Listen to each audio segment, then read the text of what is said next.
तो अकर्ता है। कौन सा बाप? सुप्रीम सोल बाप, शिव बाप, जिसे सदा शिव कहते हैं, वो तो अकर्ता है। अच्छा बुरा कर्म करने वाला नहीं है। तो ऐसे को जो याद करेगा उसके सारे पाप भस्म हो जाते हैं।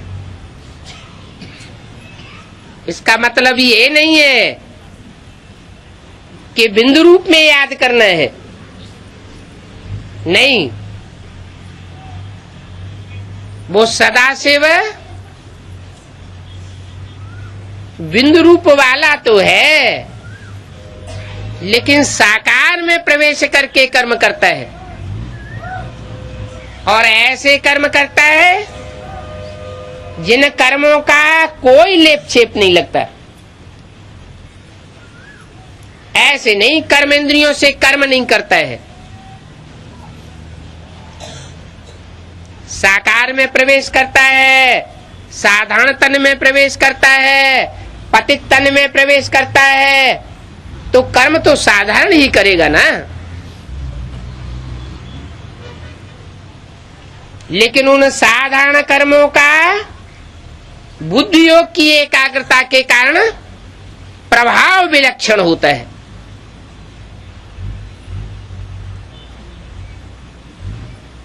ऐसी प्रैक्टिस कराता है। उस प्रैक्टिस का नाम है सहज राजयोग। सहज उनके लिए है जो बाप की बताई हुई बातों को मानते हैं, काटते नहीं हैं। चाहे वो माँ के रूप में आकर के बात बताता है, ज्ञान सुनाता है, चाहे वो टीचर के रूप में आकर के ज्ञान सुनाता है, और चाहे वो सदगुरु के रूप में आकर के सदगति करता है, बुद्धि को पावन बनाता है।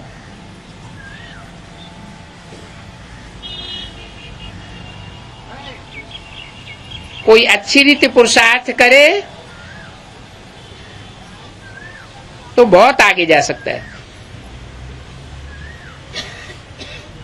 मैं भी ड्रामा के बंधन में बांधा हुआ हूं। जो मुझे इस दुनिया में आकर के पतित शरीर का आधार लेना पड़ता है,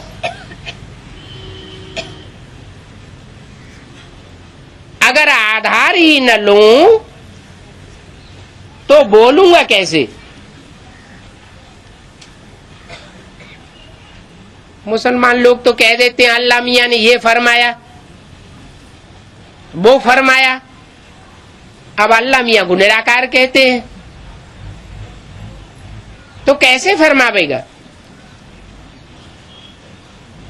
जरूर कोई तन में प्रवेश करके मुख से बोलेगा ना। अभी तुम बच्चों का प्रैक्टिकल में संग है। प्रैक्टिकल माना शरीर के साथ। तुम बच्चे भी शरीर में हो, और तुम आत्माओं का बाप भी शरीर में है, और शरीर में होने के साथ साथ प्रैक्टिकल में तुम संबंध जोड़ते हो। संबंध माना समान बंधन, संपूर्ण बंधन।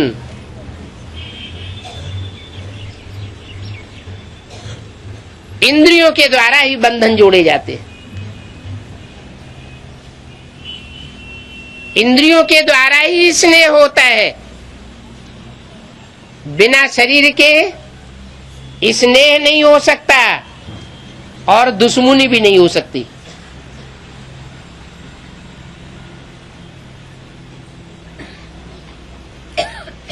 ईर्ष्या द्वेष शरीर के साथ होता है।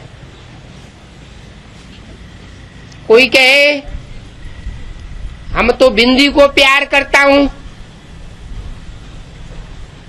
बिंदी सुप्रीम सोल से मेरी दुश्मनी है, ये बात लागू नहीं हो सकती।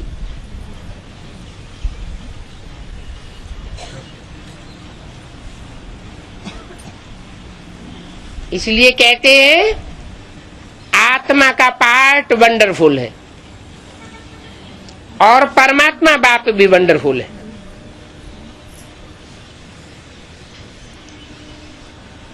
एक भी ये नहीं जानते कि कैसे इतनी छोटी सी बिंदी अविनाशी पार्टधारी है।